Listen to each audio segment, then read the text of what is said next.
முக்கிய செய்தி. தேவக்கோட்டை நகராட்சி பகுதியில் வள்ளி விநாயகர் ஊரணி மாசடைந்து வருவதை தடுக்க உத்தரவிட கோரிய வழக்கு.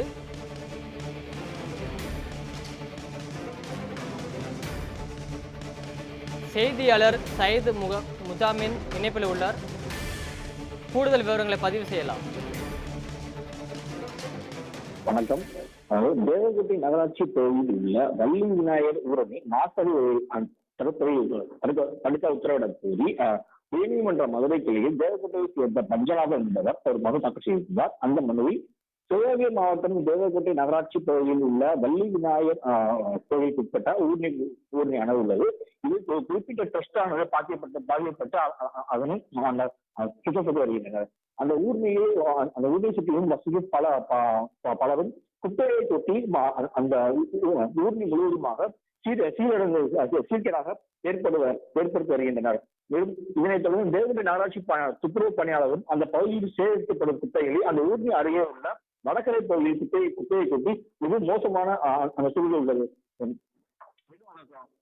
குப்பையை சீர்படுத்தி அந்த நீர்நிலைகளை காக்க வேண்டிய நகராட்சி நிர்வாகமே குப்பையை கொட்டுவதும் அவ்வப்போது அந்த இடத்தில் குப்பைகளை விட்டு தீப்பற்றி வைப்பதால் காற்று மாசுபாடு ஏற்பட்டு வருகிறது. எனவே அந்த அருகில் உள்ள குப்பை கழிவுகளை அகற்றி அந்த ஊரை சுத்தப்படுத்த வேண்டும் என அந்த மனுவில் கூறப்பட்டிருந்தது. இந்த வழக்கானது நீதிபதி விவேக்குமார் முன்பாக விசாரணை கண்டபோது மதுரை தரப்பில் ஆஜரான வழக்கறிஞர் ஊர்ந்து மாசு